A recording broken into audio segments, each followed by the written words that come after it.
Сәлеметсіздер ме балалар? Біздің бүгінгі сабағымыз 8-ші сыныптың қазақ әдебиетіне арналған 4-ші тоқсандағы 4-ші бөлімнің 6-шы сабағы. Бөліміміздің тақырыбы қиял мен шындық. Сабағымыздың тақырыбы әңгіменің композициялық құрылымы. Сабақтағы оқу мақсаты әдеби шығарманың жанрына байланысты сюжеттік желілерін, эпилог, прологтерді анықтау. Жақсы балалар, біз өткен сабақта күй аңызы әңгімесінің күй құдіреті деген бөлімімен танысқан болатынбыз. Ендеше, сол үй жұмысын қорытындылау мақсатында миға шабуыл әдісі арқылы мына сұрақтарды қойғым келіп тұр.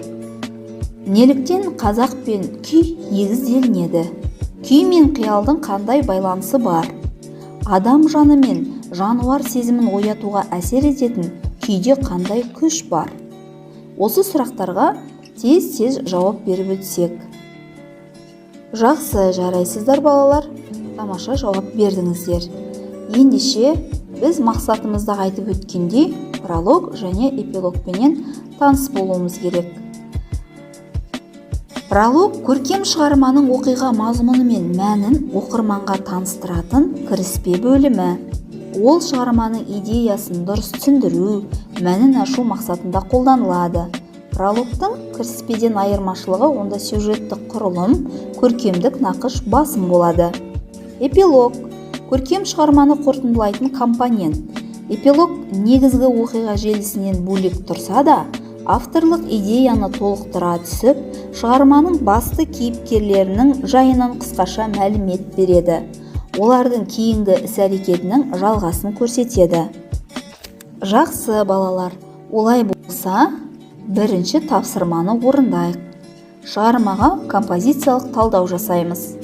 Сюжеттің басталуы, оқиғаның дамуы, шиеленісуі, оқиғаның шарықтау шегі, оқиғаның шешімі, қандай сөйлемдерменен, қандай оқиғаларменен көрінеді. Осыны сіздер жазсаңыздар. Жақсы балалар, егер де сіздер шығармаға композициялық талдау жасасаңыздар, енді мына нұсқамен салыстырып көріңіздер. Сюжеттің басталуы, екі салт атты екі күйшінің жолға шығуы, күйшілер әңгімесінен басталады. Оқиғаның дамуы, жалғыз нардың кезігуі, аруананың зары, домбыраға тіл бітуі, жолаушылардың жалғыз қарыш үйге келуі. Оқиғаның шиеленісуі, шал мен естемістің бір-біріне қолқа салуы, үй иесінің өтінішіменен жалғасады. Оқиғаның шарықтау шегі, жаңа күйдің пайда болуы, нардың иіп сүт шығуы.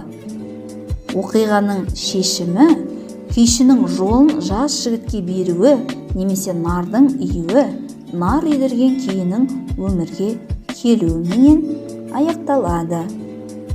Жарайсыздар балалар, олай болса, сіздер екінші тапсырмаға кезек берейік. Сұрақ жауап әдісі. Әңгімеде жаңа күйдің пайда болуына не түрткі болды? Екі күйші өнерлеріңді бірдей салыңдар деген қыз сөзінің мәнін ашыңдар. Өнер туралы мақал-мәтел айтыңдар. Балалар, тез осы сұрақтарға жауап берейік. Тамаша балалар, жарайсыздар, сұрақтарыңызға ризамын. Енді балалар, бізде үшінші тапсырма салыстыру әдісі. Күй аңызы әңгімесіндегі оразымбет және естеміз күйшілердің айырмашылығы мен ұқсастықтарын ажыратып жазыңыздар. Балалар, салыстыру әдісі арқылы екі күйшінің ұқсастығы мен айырмашылығын жазып болсақ, ендігі кері байланысқа кезек берейік. Бүгінгі сабақ бойынша мендік пікір арқылы сабақтан алған әсеріңізді жазыңыздар.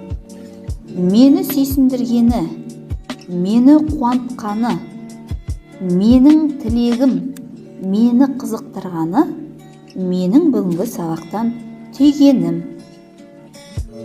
осы бойынша өз ойларыңызды жазып өтсеңіздер. Жақсы балалар, біздің бүгінгі сабағымыз аяқталды. Үйге тапсырма күй құдіреті деген осы тақырыбында ой толғау жазыңыздар.